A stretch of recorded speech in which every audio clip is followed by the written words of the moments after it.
அதாவது நமக்கு வந்து இப்போ உள்ள காலகட்டங்களில் உணவு அப்படிங்கிறது ரொம்ப எளிமையா எல்லாருக்கும் கிடைக்குது. பட் ஆனா உணவுல நடக்கக்கூடிய சாதி அரசியல் அப்படிங்கிறது எவ்வளவு ஒரு கீழ்த்தரமானது, எப்படி எல்லாம் அது இருக்கும் அப்படிங்கிறத அம்பேத்கர் இந்த ஒரு நிகழ்வின் மூலமா குறிப்பிட்டிருப்பாரு. என்ன அப்படின்னா, அதாவது அவர் எழுதின அன்டச்சபிள்ஸ் அப்படிங்கிற அந்த புக்ல உத்தரப்பிரதேசத்துல நடந்த ஒரு சம்பவத்தை வந்து எக்ஸ்பிளைன் பண்ணியிருப்பாரு. என்ன அப்படின்னா, உத்தரப்பிரதேசத்துல ஒரு வழக்கம் வந்து இருந்துச்சு.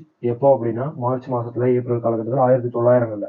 அந்த மார்ச் ஏப்ரல்ல வந்து அங்க இருக்கக்கூடிய சோளத்தை வந்து அவங்க உற்பத்தி பண்ணி அதுக்கு அறுவடை செய்யும் போது அந்த சோளத்தை வந்து ரோட்ல போட்டு அது மேல எருதுகளையும் மாட்டுக்களையும் வந்து வச்சு நடக்க விடுறது அப்படிங்கிறது இருக்கும்.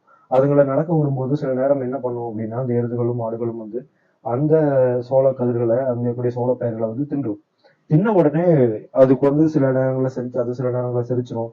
செரிக்காம இருக்கக்கூடிய அந்த சோள பயிர்களை வந்து அது வந்து கழிவின் மூலியமா அப்படியே வெளியேற்றிடும். அதாவது அந்த மாடுகள் அந்த மாட்டோடைய கழிவை வந்து எடுத்து அதுல இருக்கக்கூடிய சாணி எல்லாம் கிளீன் பண்ணி அதுல இருக்கக்கூடிய சோள கதிர்களை கொண்டு வந்து தீண்டத்தகாதவர்களுக்கு, அதாவது தலித் மக்களுக்கு உணவாகவும் அதே நேரம் கூலியாகவும் கொடுக்கக்கூடிய ஒரு கொடூரமான வழக்கம் வந்து அப்ப இருந்துச்சு.